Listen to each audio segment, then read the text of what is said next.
কত করে বিক্রি করতেছো? গতবারের থেকে আরো কম রেটে ব্যবসা লাগতেছে। জিনিসের দাম বেশি, মূর্তির দাম কম, মাটির দাম বেশি, এটা দিয়ে আমরা বস্তা নিলাম। অনেক কাজ করম লাগে এই ঘরে এটা করুন। গ্যাস আবার বিক্রি করছিলাম। গ্যাস এবার ভালো বেশি, গ্যাস এবারে তো আরো কম দামে দেবেন। রঙের দাম বেশি, সাবানের দাম বেশি, এটা আইন না অনেক বুঝে না। কিন্তু বেড়ে তো কাজ না করে পারি না ব্যবসা এটা করতে। কত করে বিক্রি করো?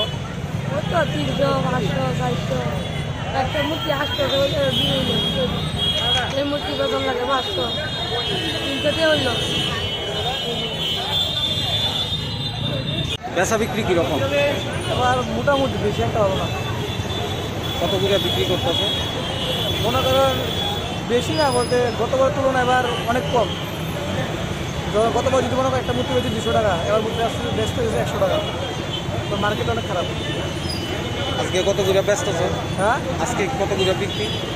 আজকে বিক্রি মনে করেন লাভ থাকে মনে করেন একটা মূর্তিতে 100 টাকা, 50 টাকা মানে এমনি ওভারঅল বেচা বিক্রিটা কীরকম? ওভারঅল কালকে বিক্রি হয়েছে ভালো, কালকে বিক্রি হয়েছে, আজকে কোনো কি কম? আজকে অনেক কম। চাহিদা কীরকম? চাহিদা কীরকম? চাহিদা মোটামুটি ঠিক আছে।